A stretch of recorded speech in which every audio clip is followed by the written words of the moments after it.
Today's episode is proudly sponsored by the Rising Tide Mastermind. The term mastermind was originally written in Napoleon Hill's book, Think and Grow Rich.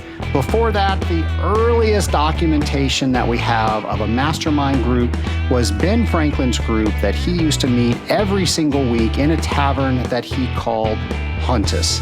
Nation, there's no doubt about it. Life is too short to do it alone, and it's not very much fun to do it alone in.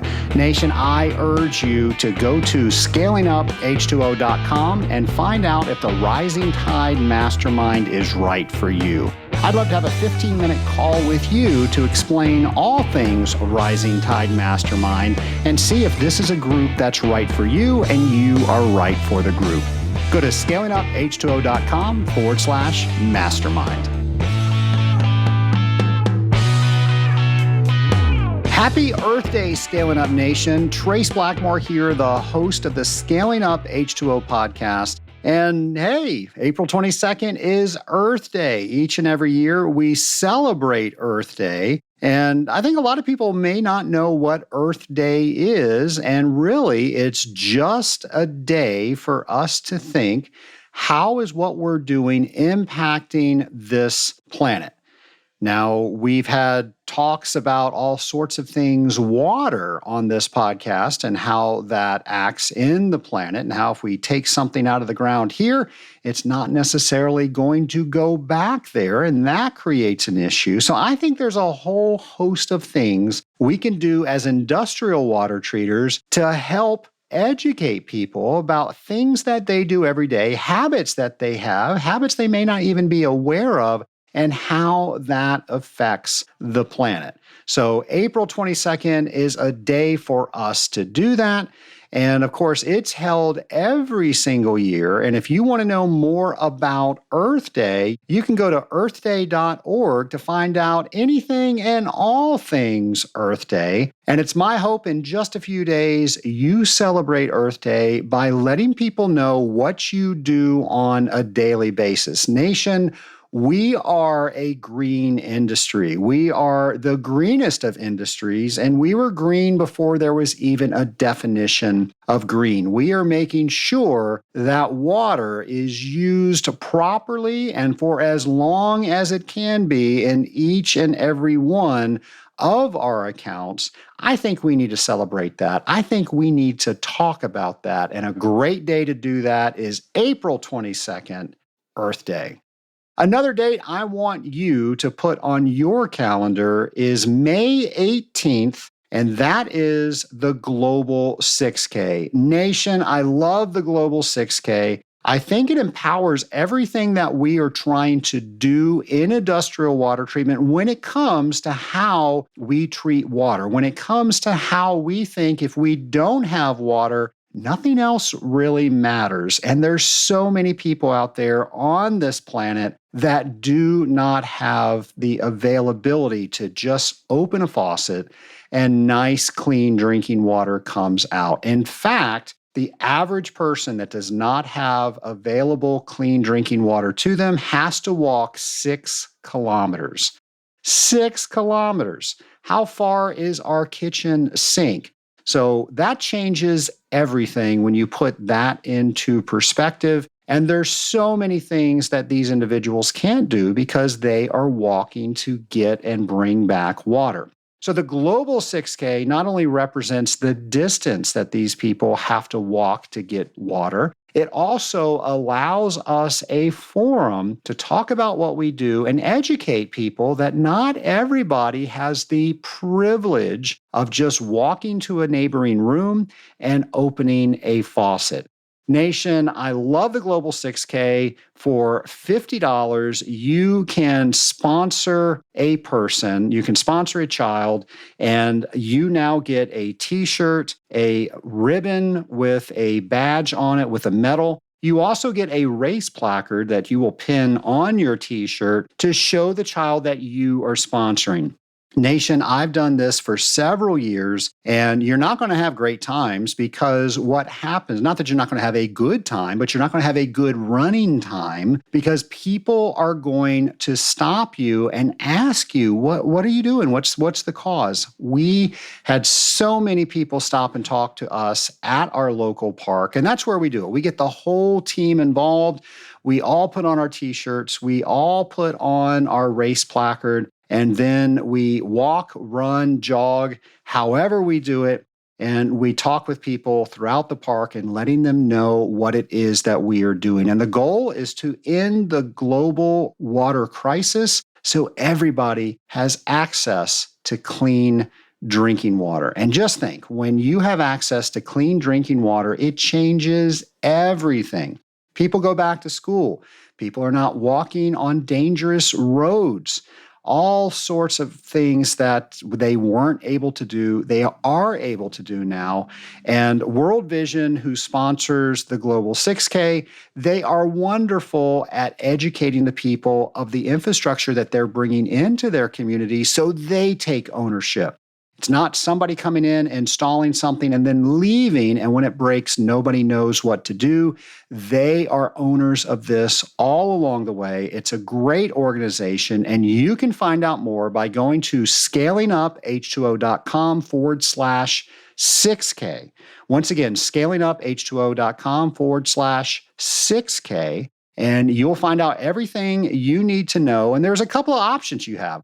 One, you might want to do this 6K by yourself, and you can go to your favorite park. You don't have to go to any one place, and you can join Team Scaling Up. We would love to have you, and that way we can share all our results as a team, and I hope you hashtag all of your race photos to the Global 6K hashtag that they have. Now, maybe you want to do something for your company like we do. You can create your own team. Nation, it is a great way to bring your team together over a great cause.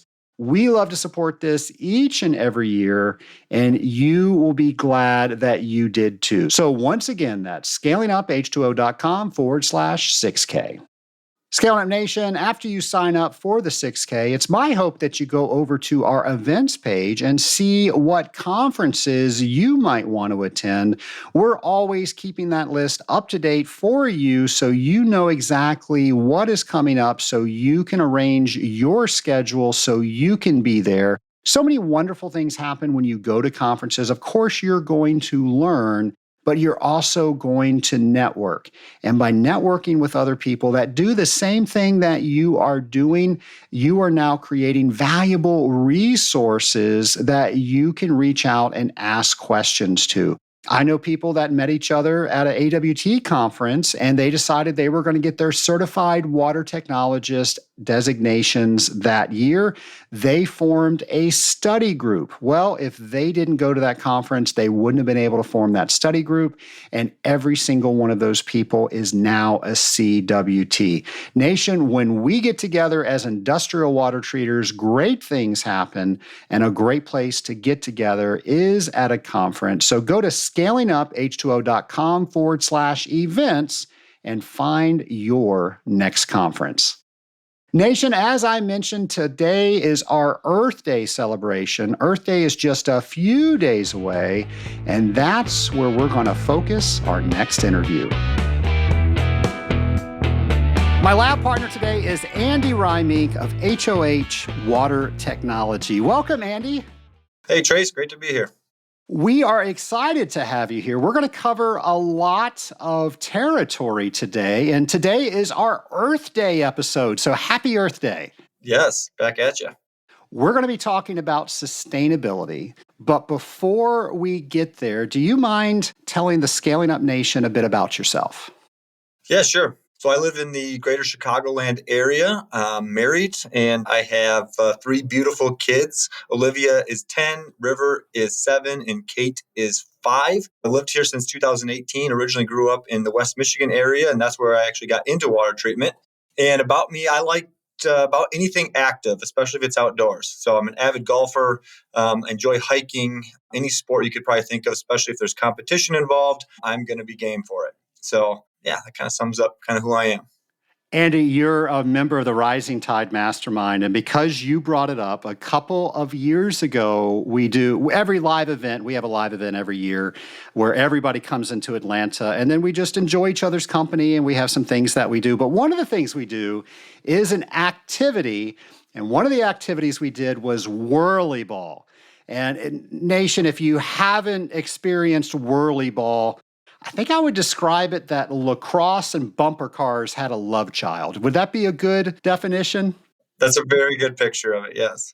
Andy, you dominated. You were the VIP. Everybody wanted you on your team. I think you had played whirly ball professionally before as you were playing. It was just amazing. He shot, he scored, he wiped the court with everybody. I can attest that you were very competitive and you were very good at sports.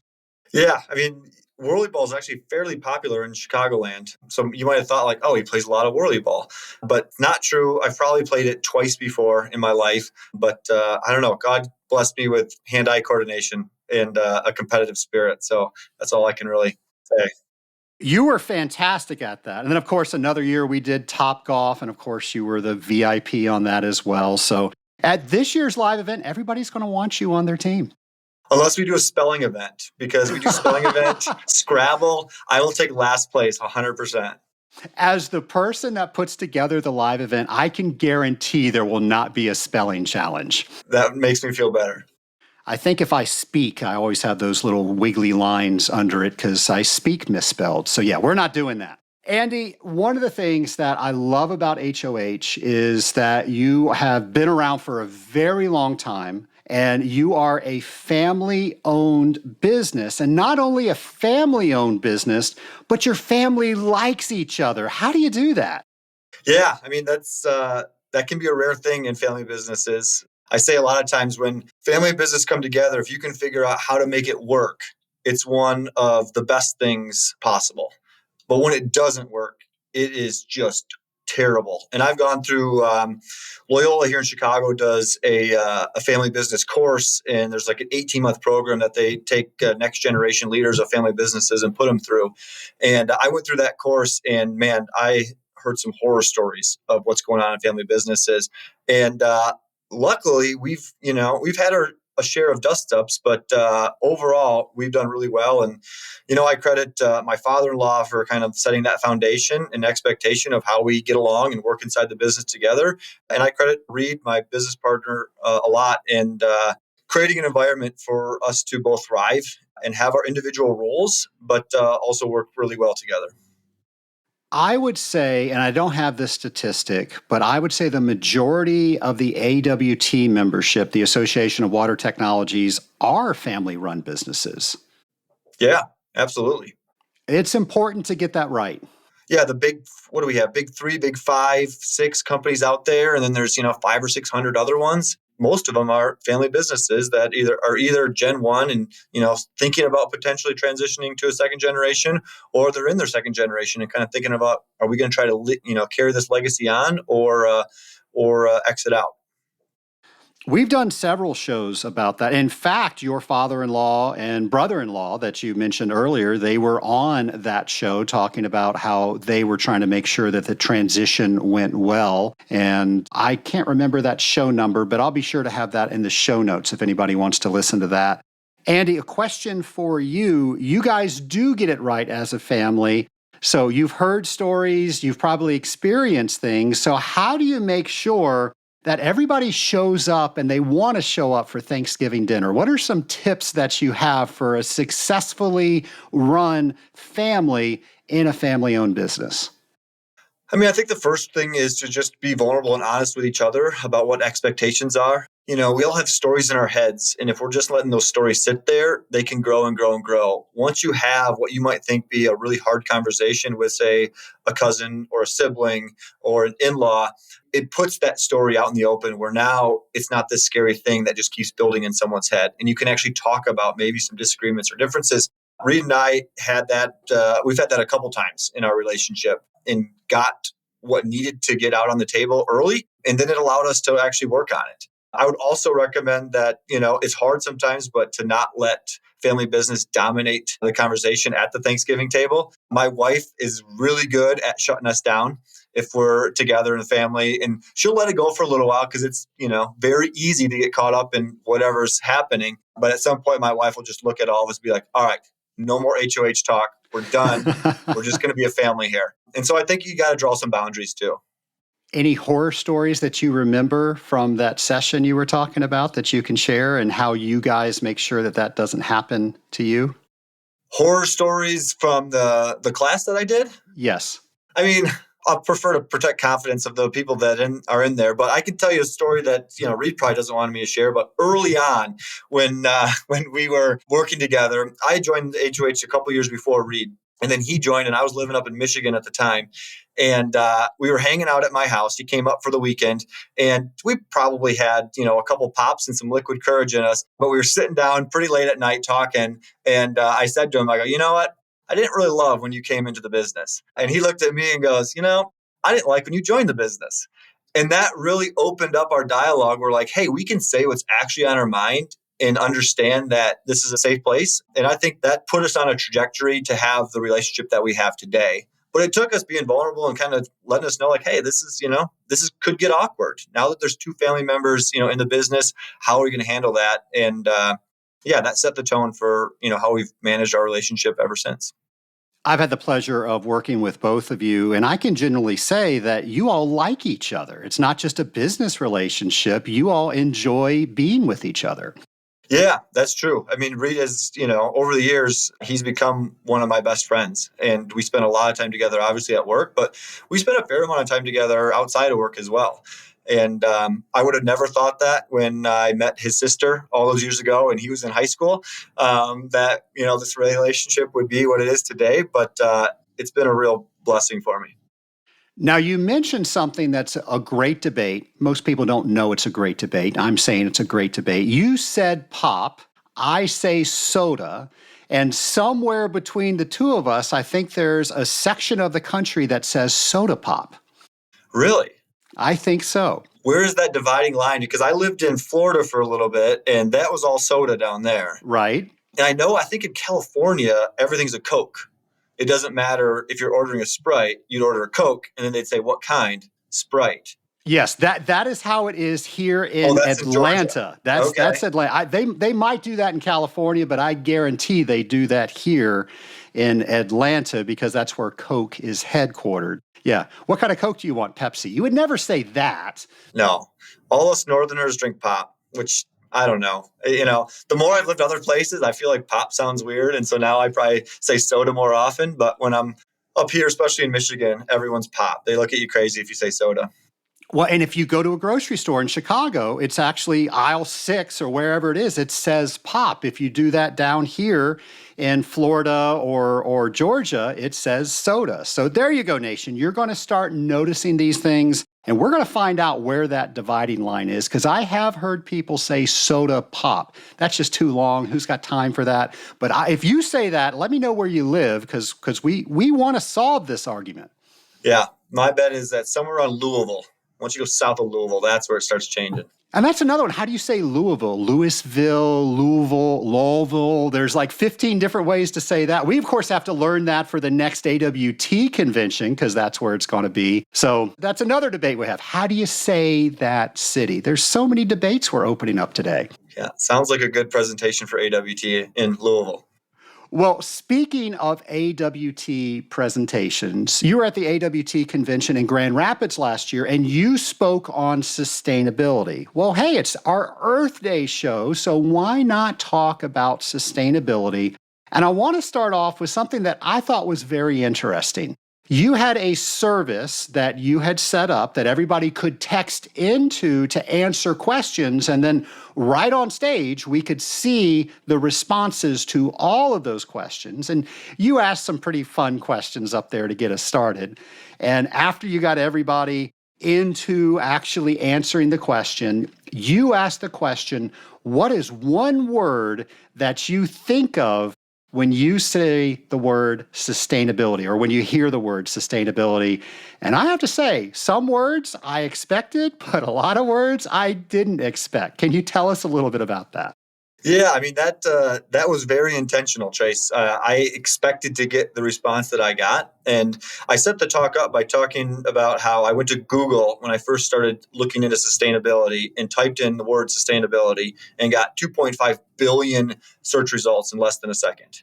And then I was like, this is not going to help me. And so then I went to Wikipedia, and as a fairly trusted source. And in Wikipedia, in the first like two paragraphs on the site, it called out that sustainability is a word that's just naturally misunderstood or the definition is disagreed on. And so I was like, all right, no one actually knows what this word means because it's so big. And so then I said, let's ask the crowd and see what we get, which will reinforce the idea that we don't even know what we're talking about when we hear the word sustainability. And so, yeah, I had everyone type in what they heard. And some of the main ones were what you would think: environment, green, conservative, liberal. But there was a lot of other ones that were kind of out there, some like pain, overregulation, reuse, a buzzword, trendy. And yeah, it was kind of fun, I think, for the whole group to see what their peers around them think of when they hear the word sustainability. I thought it was a great setup for your talk. It allowed the audience to know that they were asked to be involved. And I also think it disarmed everybody because it wasn't just, I'm going to shove down your throat what I think this is. You put out on the table, hey, we don't agree with this. We're all in the same industry. Let's figure this out together. I thought it was set up great. Yeah, my goal was to make sure that people were not thinking that I was trying to preach at them about, lowering their carbon footprint or global warming or all these buzzwords that, we hear and tense up depending on what side of the spectrum you sit. It was more trying to be educational and kind of to give my story of the journey that I went on, looking at sustainability and especially looking at it in terms of, what HOH is doing or could do. One of the items you did right after that was you said, hey, this is the definition that we're going to use. And I think you used AI to help with that. What was the definition you went with? So I used ChatGPT mostly because I was curious and, it was just kind of starting to get some legs. And I asked ChatGPT, what is sustainability? And it came up with, and I quote, sustainability is the ability to meet the needs of the present without compromising the ability of future generations to meet their own needs. It involves balancing economic, social, and environmental factors in order to create a long-term, equitable, and resilient system that can endure over time. It's hard to argue with Skynet, Andy. I know. Like, I don't even know why we're even thinking anymore. Like, we could just walk around with our phones and answer anyone with just let me ask, hold on. All right, now I will answer. It was good. I mean, I was really impressed with it. And it hit all the main components. In sustainability, they talk about their pillars, which are the economic, social, and environmental. And it touched on that. And what I said in the talk was I loved how it talked about our existing needs because we have existing needs and we cannot forget about those, but also the future generation needs and finding that balance of not just like pretending like we don't have a civilization to maintain and only focus on the next generation, but realizing that, hey, we can't just think about ourselves and we do have to think somewhat about the next generation. So for me, it balanced those two opposites pretty well. You talked about your journey, what you did with sustainability, but then also you told the audience why they should care. So why should the Scaling Up Nation care when we're talking about sustainability?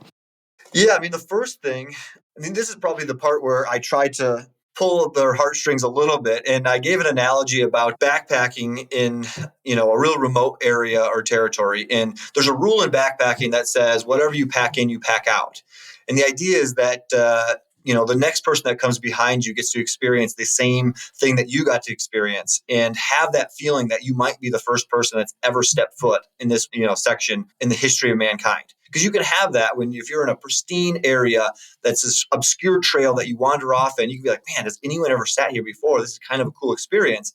If you look around and you saw water bottles or, old shirts and, garbage, you would immediately know that, all right, I've not been the first person here, and it would taint your experience. And so backpackers have this just innate idea of, hey, what I take in, I have to take out with me. Everything's got to come that I brought in. And I thought we could apply some of that mentality to what we're doing in our lives about our businesses. We're producing, these emissions. Like, what are we doing to try to take this out with us when we go?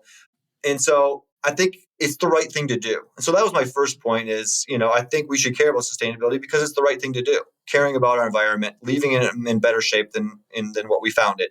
And then next I went to really about our businesses, which, probably most people in that room would care about, and talking about how it's actually good for your business because our clients, whether we know it or not, care about our sustainability because it affects either their reputation and what they're trying to do, or it affects their bottom line.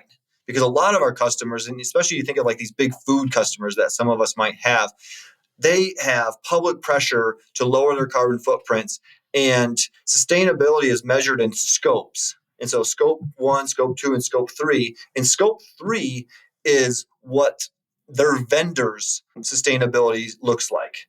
So if I have a customer that's, let's say, a big food plant, if they're measuring their scope 3, which a lot of them are being pressured to do, they're going to look at, well, how sustainable is HOH? Because now my sustainability is affecting their score. And if their score is high, they're going to go find another vendor that's going to help them lower it because of the public pressure that they're under. Andy, when your vendors ask you to help them lower their scope 3, what kind of questions are they asking you? Part of why I went on this journey to begin with was that a couple of years ago, we kept going through these RFP processes, and there would be a page on there, and usually it would be like a couple of questions and asking about our sustainability. And initially, I was so annoyed by it. I was just like, why do they care? It doesn't make any sense. Like, who cares what we're doing? Like, this is our business. And I just didn't understand. And then I noticed that the questions started getting longer and longer. And in the talk, I showed people a RFP that we participated in recently, and it had 17 questions all about sustainability. And so they wanted to know what our scope 1 was and if we were tracking it, our scope 2, scope 3. They wanted to know if we were obtaining any of our electric or other resources from renewable sources. They wanted to know all these things. And so the questions that we get usually is, are you guys doing anything about it? Is it even on your radar? If it's not an RFP, if it's just a customer, it's more of a general like, hey, do you guys track it? Do you measure your carbon footprint? Do you have a sustainability team? What projects are you putting in place to try to lower it? Some of those bigger things. On the RFPs, they're getting more granular about what they want to know about us. Let's dig a little deeper into scope 1, 2, and 3 and what exactly those are. Yeah, so scope 1 is all your direct emissions for your building. So for you, Trace, down there in Atlanta, for your business, you could think of scope 1 as if you guys have a furnace there that's burning propane or burning gas, and the emissions that are going up, that's going to be your scope 1. For some of our customers, if they have boilers, they're burning that gas right on site. That's going to be part of their scope 1 emissions. For any of us that drive company cars, those are all scope 1 emissions for our companies that we work with. Scope 2 is called indirect. And so that's going to be mostly electricity that we're using. So one way that I found it helpful to remember is thinking about where the burn takes place. And so if the burn takes place on our property, then that's direct emissions and part of our scope 1. If it's taking place somewhere else, but we're using the result of that burn, like electricity, then that's going to be scope 2. Then scope 3 is everything else outside of that. And so think of your travel, think of, you got pens in your office. What did it take to make this single pen? What were the emissions to make this one pen? It's a huge scope. And people say that your total carbon footprint, probably 70 to 80% of it actually comes from scope 3, but it's also the hardest to measure because it can be so granular. Most companies start with scope 1 and scope 2 because we can calculate those pretty quickly and easily and work on lowering those. And then once you've really graduated scope 1 and scope 2, people will move to scope 3 and maybe not try to tackle the whole elephant, but take little bites out of it and say like, all right, we're just going to start tracking our travel and how much paper we're using in our printers or something like that. There's a little red soda company, pop company here in Atlanta. So to protect everybody, I won't say what the name is, but they are so into this and they want to know, they want to broadcast that they are putting the least stress on the environment. The people that they're doing business with are doing the same thing, and they want all of that documented. So I think maybe the larger companies are probably the ones that are doing that right now. And eventually, I really think that that's going to be how business is done. Do you agree that if somebody listening today hasn't been asked one of these questions, just wait, it's coming? 100%. Yeah. And it makes sense why it starts with the big companies too, especially the public ones, publicly traded companies. They have public pressure to, be engaged in this. And, there's a lot of the population that wants to be purchasing things from companies that are sustainable or sustainable forward, operating. And if they find out that they're not, then it's not like there's not a plethora of options for someone to get a soda or a piece of clothing, or whatever it might be. So I only expect it to grow in intensity, and even the smaller outfits, I think, will start looking at it as well. That aside, Andy, you went from annoyed to these questions to, hey, this is something I think we could do. Tell us about that process. Yeah, so I went to a networking event for actually data centers. Data centers are very big into sustainability, lots of pressure when they're competing for storage and customers. They have lots of pressure on them to be as sustainable as possible. And there was a company there that was working with this one data center that had this software that they created that was monitoring their CO2 emissions in real time. It was kind of what they were really selling. And I got into a conversation with the rep about it. And I knew very little about sustainability at the time, but I was just piqued. My interest was piqued. And so I talked to him about it. And then I started wondering, I wonder what that would look like with a small company like HOH. So I started having conversations and started figuring out, what are the steps to even dip your toe into these waters? And what I realized is that you don't have to go from where you're at today, which might be not doing anything, to doing something like a big soda company that has a red company brand. And we could take baby steps to get there. And one of the first things you can do is just set up a sustainability team in your company. And so that was the first thing I did is I sent out a survey to our group. And I said, hey, we're going to start a sustainability team, and who's interested? And we'll do this from time to time. We'll, create a group for engagement, or we're going to throw a party or something like that. We need people to help organize it, and we'll send out a survey. And usually if I can get, 5 or 8 people, I'm pretty excited about it. And so I sent this survey out, and I'm thinking in my head, sustainability, nobody is going to want to join this committee. And I got 38 responses back saying they're interested in being part of the team. A lot of questions about what is this? What are we going to do? But that showed me that there's a whole lot more people in our company that are thinking about these kind of things and are excited that they're part of a company that's forward thinking in matters that pertain to sustainability. So we started a team and started talking about, hey, what things are you guys passionate about? What things could we be working on to lower HOH's carbon footprint? But to lower it, you need to have a baseline. And so then we engaged with a company to help us establish our footprint. And so we did scope 1, scope 2, and we got a footprint for HOH. And then we could start looking at small projects that we could do to lower the footprint. And we're still in that process. And so we did a lighting project this year. We looked at solar. We've actually brought in 5 EVs into the company for people to drive just to test out to see how it works compared to, say, a gas car for doing service. And we've just been pulling that thread slowly and seeing where we can go. What was the process like when you brought somebody in and they started measuring what you were using? What did they do? Yeah, mostly grab bills for gas and for electric. They want to know totals of gas consumption for our vehicles in the field. And it wasn't that expensive. If anyone wants to reach out to me, feel free. And I'm happy to connect them to who we worked with. But he's just a guy that does this. It's kind of his business that he helps companies basically get started in sustainability. He calls himself a fractional sustainability individual. I said, I don't know what to do. You tell me. And he said, I need this, this, and this. And probably in 4 weeks, we had a carbon footprint. And our plan is to wait till we have a full year and then to do it again after we've made some changes to see all right, it was here.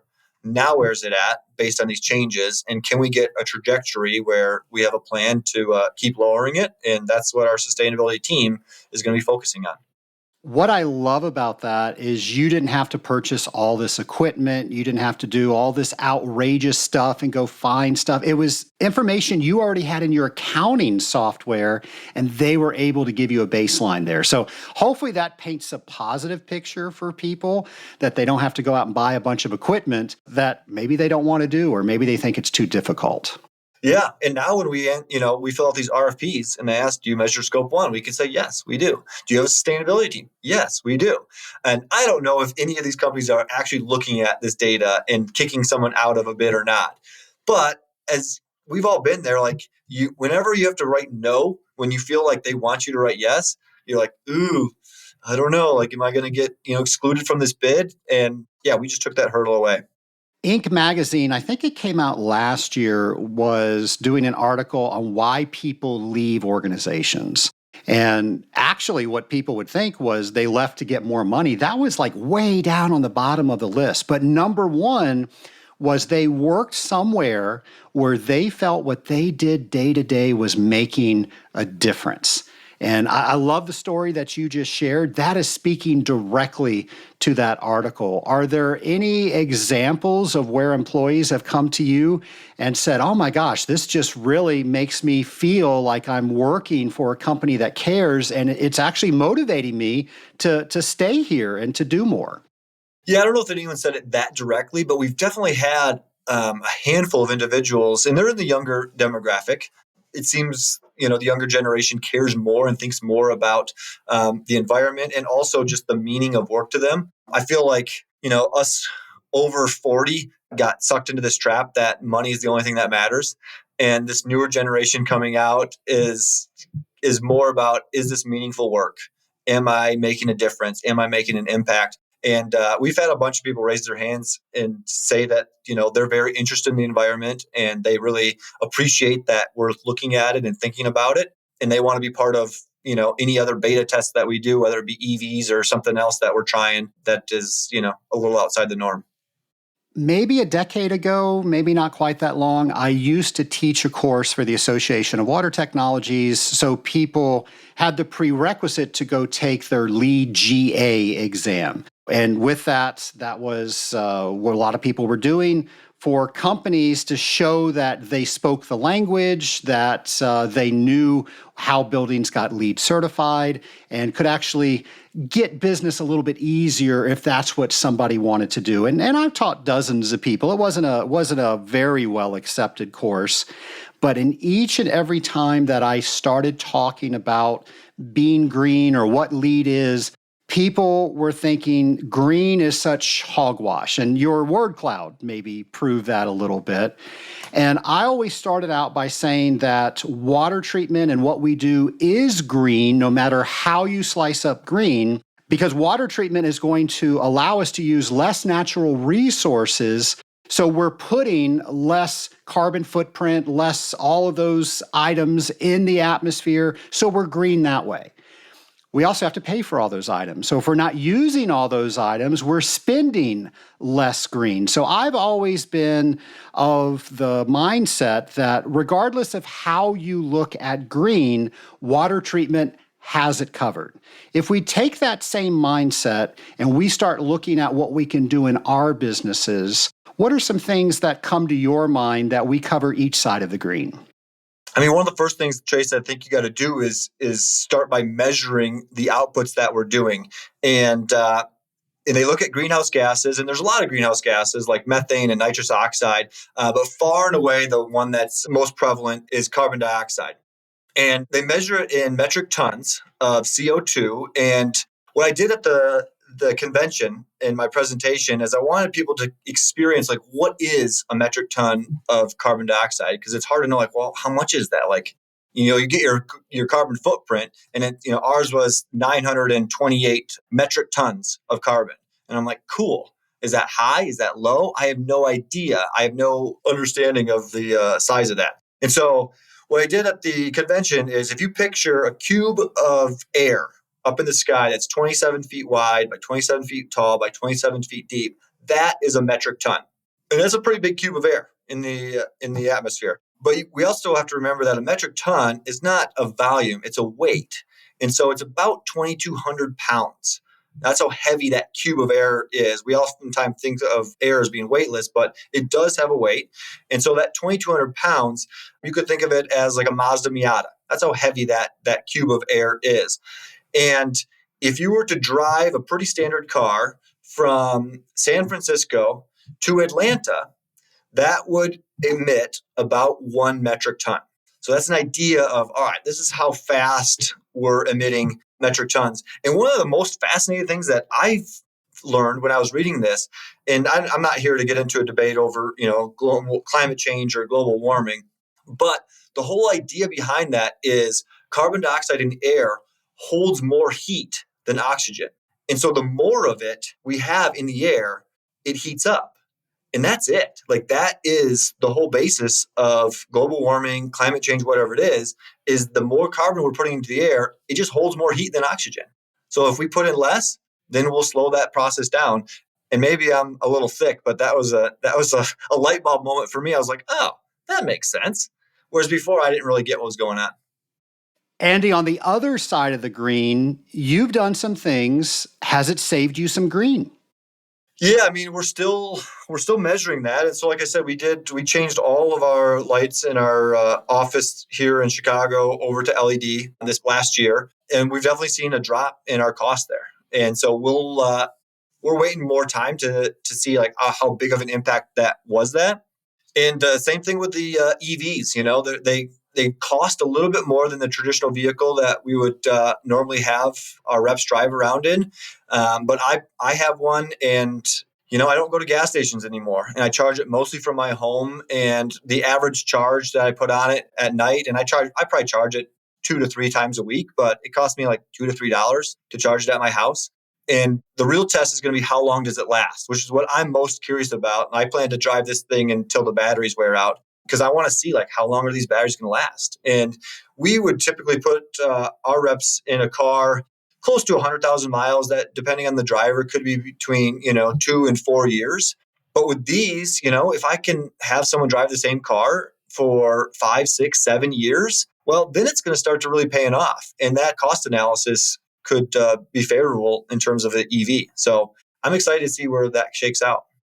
I've been an early adopter to electric vehicles. I took a 2007 Prius and made it into a totally electric vehicle. And that was in an Earth Day fair with Georgia Tech. And it was just fun. I never did anything like that. And I got to work with a friend of mine and we did it. And it also had this super hybrid mode. So I got about 110 miles per gallon. So, and it had like a 50 horsepower motor in it. So it didn't go up any hills very, very fast. But I've been an early adopter. I really like the idea that, one, you don't have to go to gas stations. Two, you don't have to do all the maintenance. I mean, just controlling a fleet and keeping up with, this person needs an oil change. This person needs this renewable redone. You don't have to do any of that.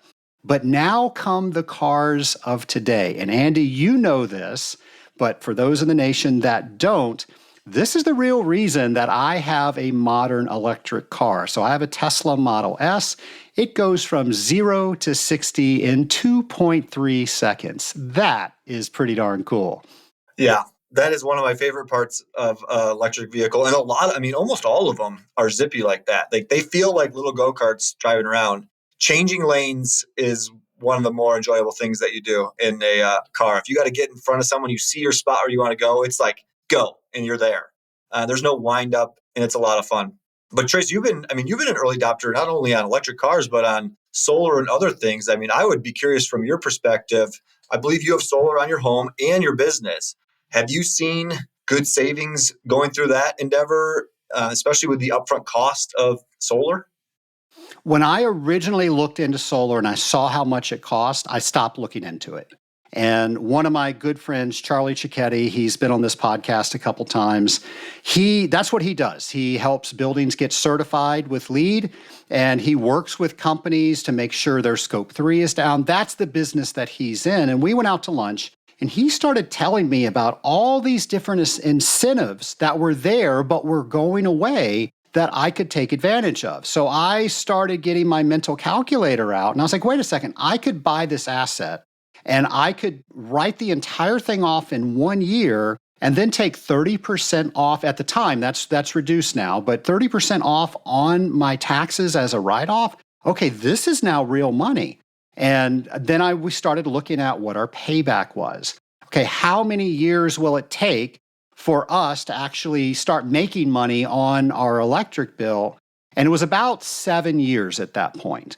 And then later, there was another incentive that came out that we took advantage of batteries. And something that was going on here with our electric co-op was we could not net our meter production. So with another power company, they might say, we're going to look at your entire bill over a month, and whatever you consume versus what you put on the grid, we're just going to net that out. And if you have that, solar is for you, because you can now get back your ROI in a much shorter distance. With us here at the office, we had to sell it as soon as we made it. And I was paying about 15 cents per kilowatt, and I think I was selling it back at less than 3 cents. So now we put these batteries on it, and now instead of a 3-cent value per kilowatt, it was now a 15% value, and we have far surpassed our ROI on that, and we are making money on it. We went without power for 8 hours. We got struck by lightning a couple of weeks ago. And because of that, it didn't come in through the solar. It didn't come in through the batteries. In fact, that all got conditioned. It came in through the HVAC. So it back-channeled there. They had to replace the transformer outside. So the entire office park was without power for about 8 hours. And the team out there that disconnected the power could not figure out why we still had power, and that they did not know where the disconnect was. And they came knocking on the door, and we're like, oh, no, we're on batteries. And they wanted to make sure that it wouldn't backfeed into what they were working on so they wouldn't get electrocuted. And of course, that's what they're going to install when you get that done. So I can think of a couple times that just having our own power available has allowed us to get work done, but we are actually making money every time we are now making electricity. And that's pretty darn cool. What we just recently started doing was letting our customers know about it. It was cool for us. I did it for the tax write-off. I did it because it was cool. I'm an early adopter in technology because I think it's cool. But our customers said, hey, you need to tell us about that, because now Little Red Soda Company, they can now do something with that. And that now, hopefully, as you said, puts us at a higher notch when people are looking at who's going to do their water treatment service.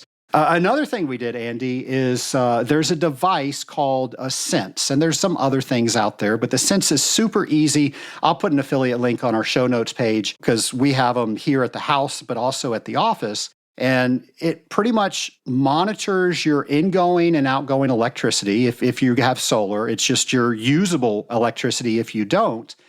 But it starts learning everything that's on the grid. So if you have a toaster, it'll learn that, hey, the toaster came on for 3 minutes at 8 o'clock, and you'll see the power output at that. And it will begin to benchmark what your always on electricity is versus all the other appliances that are there, and it creates a game out of it. So we have an iPad up front in our conference room, and all these bubbles pop up when things come on. And our goal was, can we get our always on power reduced? And because we started looking at it, we started doing something about it. And what we found is all those little chargers that came with everybody's cell phones like 10 years ago, no one ever unplugged them.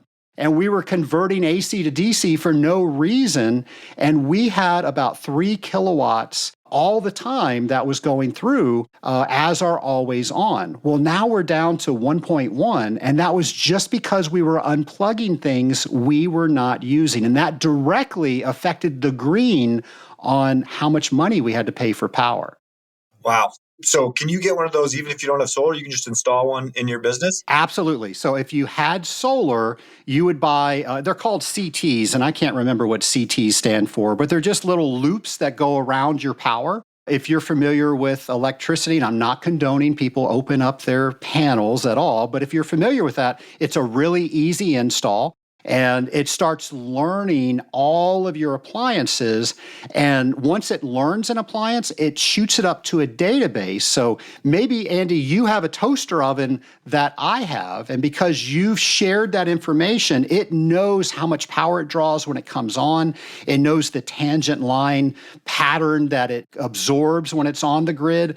So now I know I have a toaster oven because you uploaded that. So it's just really cool.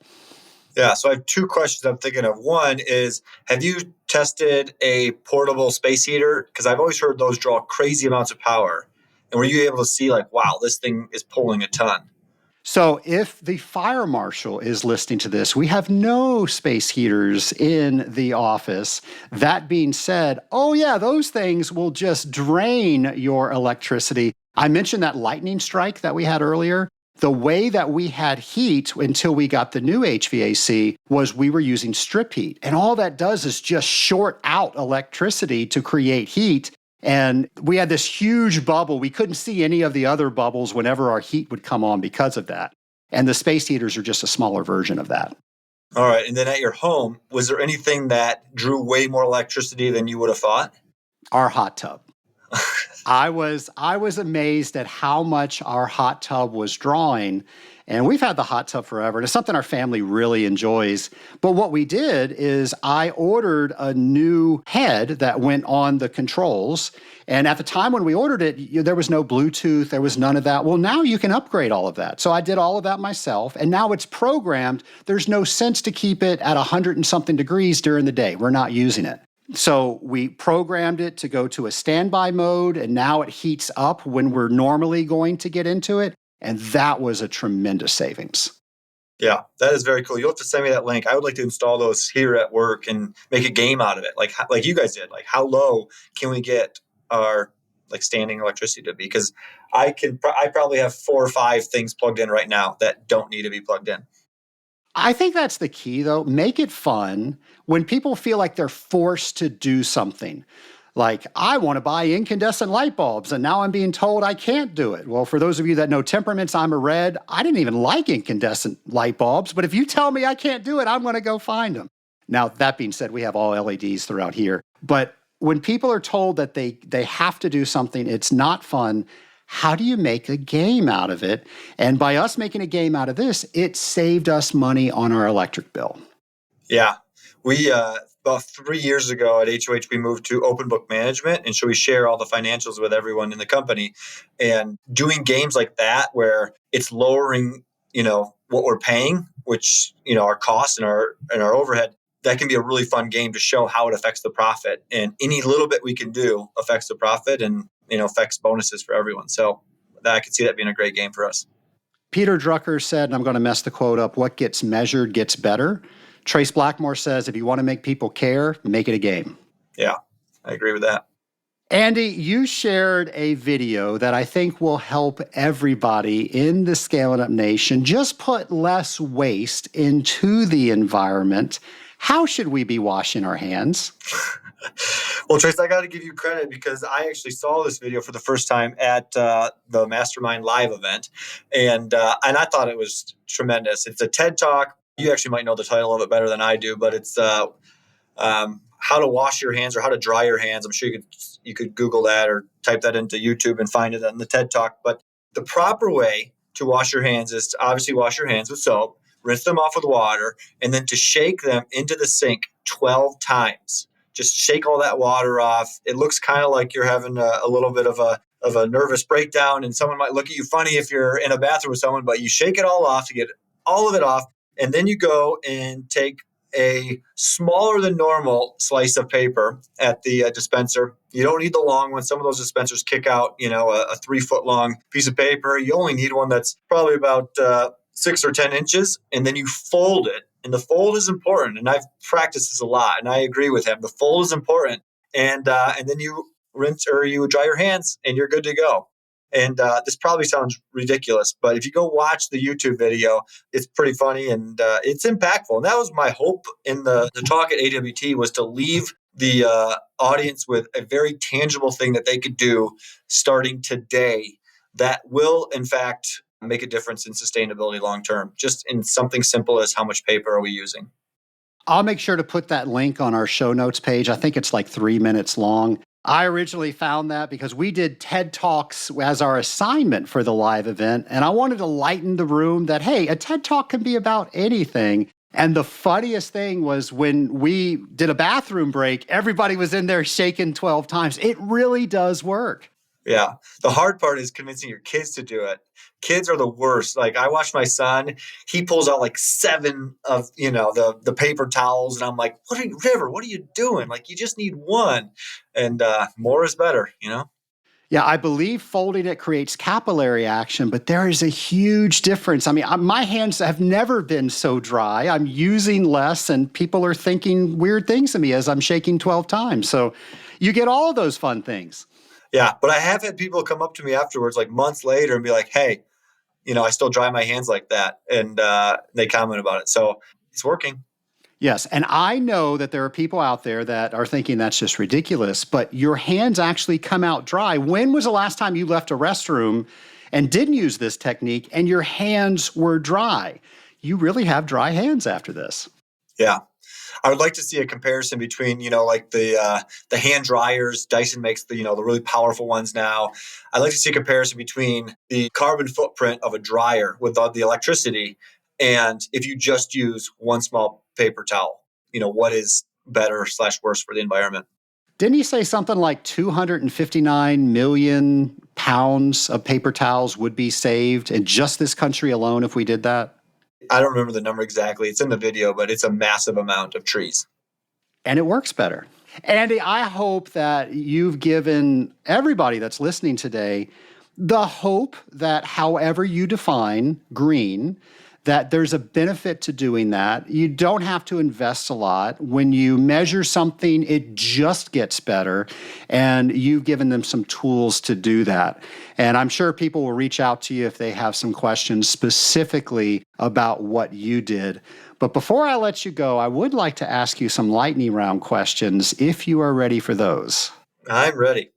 So I ask these of all of my guests, and it just gets us to know our guest a little bit better. So the first question is, if you had the ability to go back in time and speak with your former self on your very first day as an industrial water treater, what advice would you give?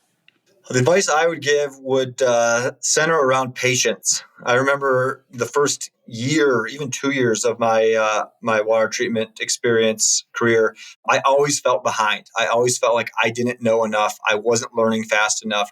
And where I sit today, like just patience. It's going to come to you. You're not expected to know everything. And this industry has such a deep well to it. Like you can keep learning for a 40-year career. So to put all that pressure on yourself that I need to know everything, in a matter of a year is not healthy. And I would have told myself to just slow down and it'll come to you and it'll be exactly how it's meant to be. What are the last few books that you've read? Oh, the last few, Never Split the Difference is one we're reading right now. I've actually read it before in the past. We're reading that through the mastermind group. A lot of people seem to really like that book. It is a fun one and I'd recommend it. I also read The Dream Manager, which is kind of an interesting one. It's a program that we've rolled out here at HOH starting this year. But that's a very short, it's kind of a fable book about this company that implements a Dream Manager program. Definitely worth a read. And the one that had probably the most impact on me recently was The Psychology of Money by Morgan Housel, I think his name is. So I don't know if you've read that, Trace, but I have not. very fascinating just about how we think of money and how we've gotten to where we have today. He talks a lot about the hedonic treadmill and just never, being satisfied. And there's some really great quotes in there. And caused me to think a lot about how I view money and how I've thought about it growing up. My grandfather taught me at a very early age, money is a tool. And if you ever look at it differently, you're giving money too much power. Yeah. One of the quotes in there, the ideas that he said was that the hardest financial skill is getting the goalpost to stop moving when it comes to money. And when he said that, I was like, gosh, that is so true, right? Like you put the goalpost and then you get there and then you just keep moving that goalpost and it becomes a hedonic treadmill where you're just never satisfied. He does a really cool job of comparing being rich to being wealthy. And he talks about how rich is what we all think about, like the watches and the cars and, the planes and all these celebrities or whatever, like they're rich. Wealthy is having the ability to buy all of that, but not buying all of that. Because if you do buy all that, you don't become wealthy anymore. You just end up poor. And Yeah, you just spent it all. right, you spent it all. And so I was like, you know what? I would like to one day be wealthy where I could, but I choose not to because I don't need all that stuff. My next question I always set up when Hollywood makes a movie about your life, who do you want playing you? However, living here in Georgia, I think, makes more movies than Hollywood does now. And I had lunch with a friend of mine, and he said, that's the bad setup. So I'm going to set it up differently. When Georgia makes a movie about your life, who do you want playing Andy? You know what? I'm going to say Matthew McConaughey, mostly because I just really like his accent. My wife and I are rewatching the first season of True Detective, and there's parts of it that I was like, wow, his hair kind of looks like my hair. So I think that would work. Have you read Greenlight? I have not. I heard that's really good, though. Oh my gosh, Andy. It is fantastic. And I know you're an Audible person like I am. I am. He reads it. It is fantastic. I could not. It's got some language in it, so be warned, but it is just, I was dying laughing as I was driving to different accounts. Highly recommend it. Yeah, I think that'll be my next book. I was in the Audible store the other day looking at it. I don't know why I didn't pull the trigger, but I got so many books that are in queue, but I'll get there. Last question, Andy. You now have the ability to talk to anybody throughout history. Who would it be with and why? That's a really easy question for me, Trace. It would be my dad. My dad died when I was 10, so I haven't had a chance to talk to him in a long time. And I'm now older than he was when he died, which is kind of a weird thing.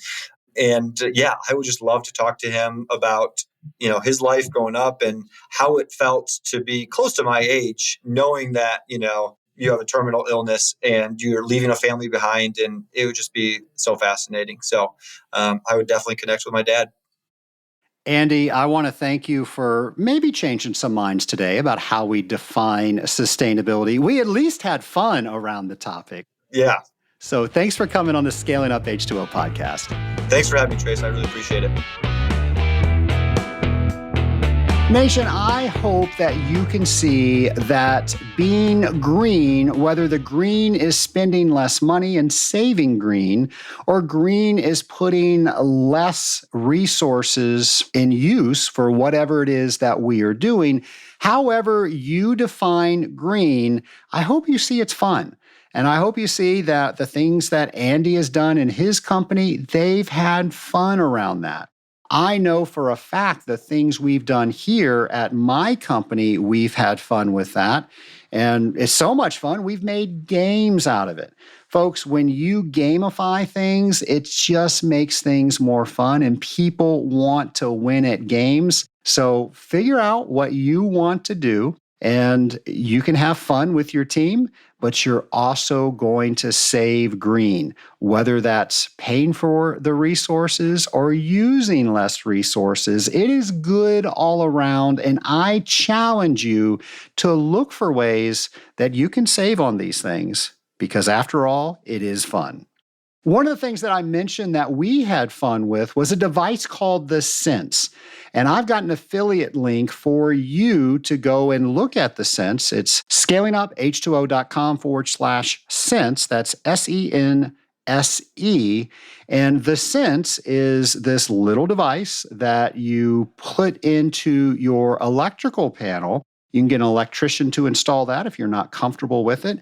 And then you hook it up to your internet. And we have an iPad in our conference room, and it shows us every single device that is on. And like I said, we made a game out of it, and we found all these things that were plugged in that we were not using. Well, Nation, that cost us hundreds of dollars a year to just have something plugged in. It was huge money, and now we use that hundreds of dollars when we go out and celebrate the 6K, and we now have a budget to do something else. So anyway, you can find something fun to do and celebrate Earth Day at the same time. Speaking of fun, and speaking of someone who loves games, that's James McDonald, and here is a brand new Drop by Drop.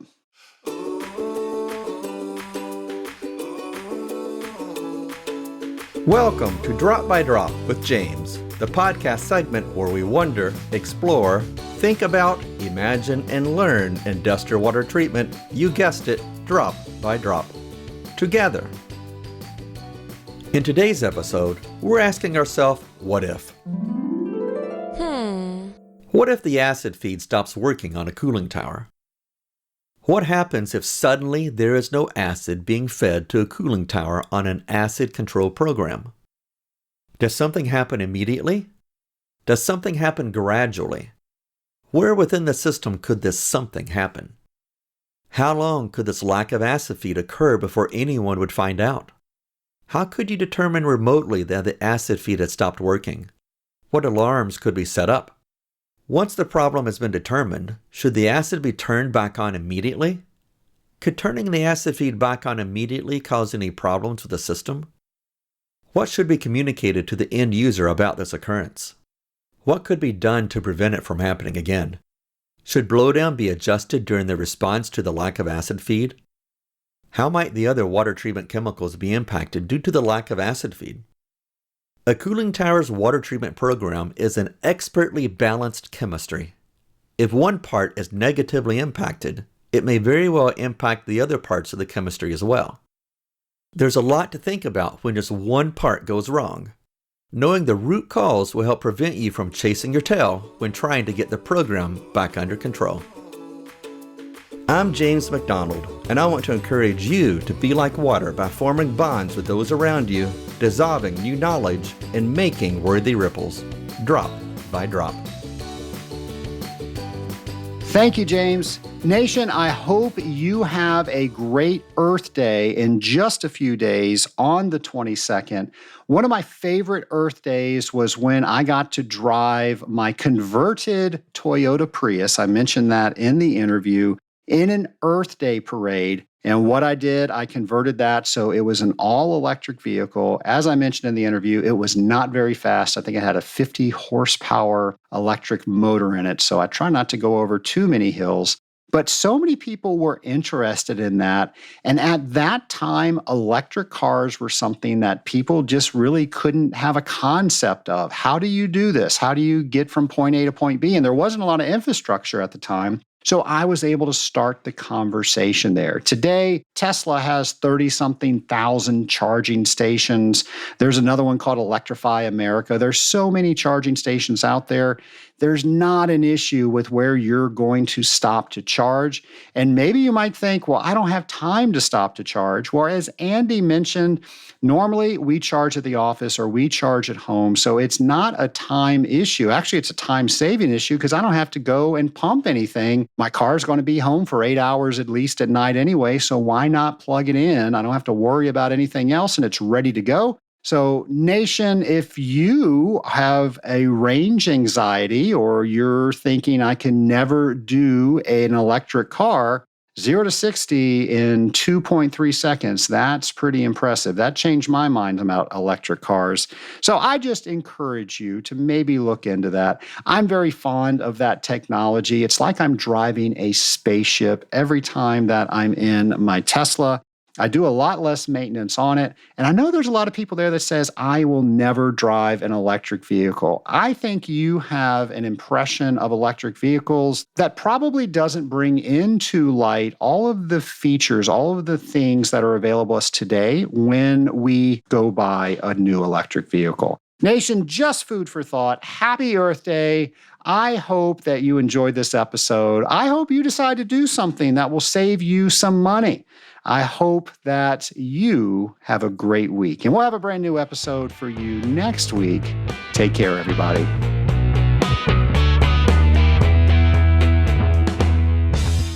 Preparing for the CWT exam is intimidating. I'm here to help.